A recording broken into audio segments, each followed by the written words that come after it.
the story I'm most known for. It doesn't involve ECW, but, you know, it's the one I'm most known for. I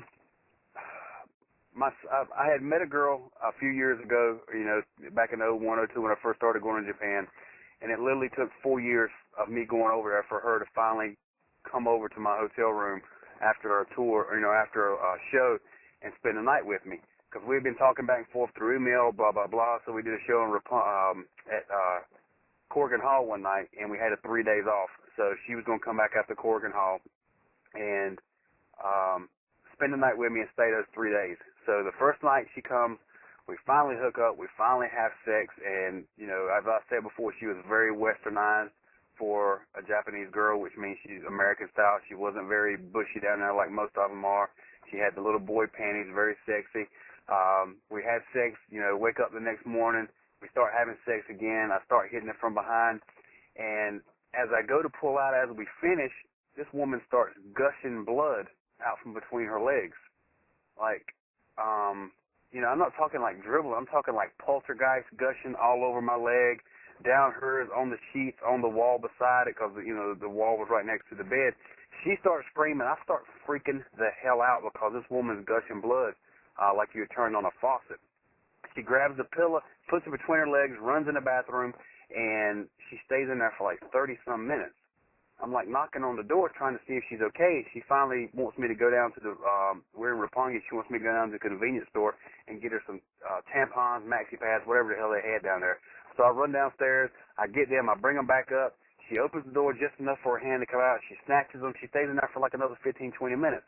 Finally, she comes out, and, you know, all the towels, the sheets that was in the bathroom, they're all bloody. It looked like somebody had died, and they had been gutted open.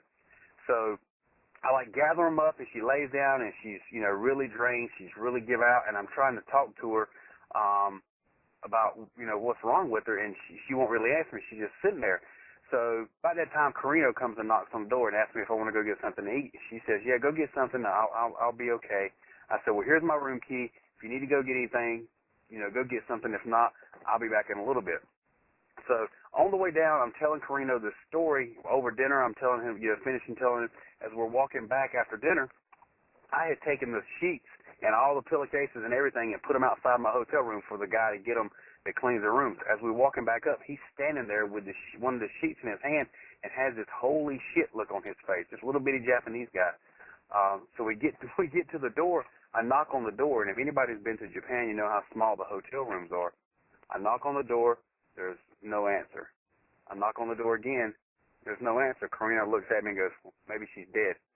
I was like, dude, don't fucking say that. So I knock on the door again. I hear rumbling, and it takes her forever to get to the door. Finally, she opens the door, and I see her head peep out, and she goes, sorry, lost too much. And when she said that, she passes out in my arms like, you know, in the movies. She's literally lifeless. Her head's back, her arms are back, her legs are down, and I'm holding this woman in my hands, and Carino starts freaking out. I get in the room, I lay her down on the bed. Carino never comes all the way in the bedroom. He says he never wanted to be a full accomplice to this murder. He was just going to be partial. So all I could see was like half of him. I start slapping her around trying to get her to wake up. I can't feel her pulse. She's pale white. She won't wake up. I said, holy shit, I have killed this damn woman. So I'm shaking her. She won't wake up. I said, Steve, what are we going to do? He's thinking about calling Otani because he thinks Otani's had to bury a body before in his lifetime.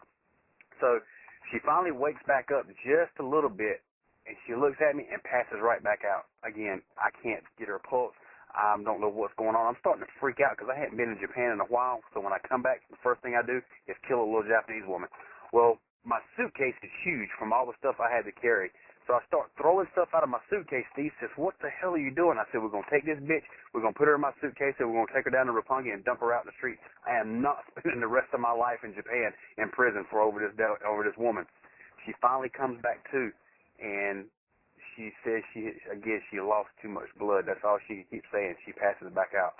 Carino says, look, when I was in California at the pay-per-view and I cut myself too deep, orange juice helped get my blood count back up. So we run downstairs, get orange juice, bring it back up. When I come back, she's still out. I'm having to slap her in the face hard to get this woman to wake up. She finally wakes up a little bit. I open her mouth and make her drink this orange juice. And I ask her, I said, were you a virgin when we had sex? She tells me in her best Japanese, no. that she wasn't, again, she goes right back out. So Karina says, all right, man, I'm out of here. So she leaves me in the room with this young woman, not knowing if she's dead or not. So I'm laying there having to slap her and wake her up like every hour to give her orange juice. And I stayed in the bed with her. Like, I didn't sleep. I'm looking at her and, not going to sleep while she's sitting there finally starting to come back around. For 3 days, it was like that. I would have never leave the room. I'd get Karina to get food for us, and she'd stay in that bed. She never got out of bed for 3 days. It took her 3 days for her to start coming back around. And after about the third day that she was going to be all right, she started waking up. It was time for her to catch the bullet train back to where she's living. I literally shuttled her down and almost put my foot in her ass to get her on that bullet train, because I said, if I can get her on this train, she has no more concerns with me. So once I get her on the train, because she was talking to me, she said she wanted to kiss me goodbye and all this. I'm like, the hell with this, get your ass on this train. After about 6 months, I finally hear from her, and the translation that I got from her was she had some kind of aneurysm down in her pussy.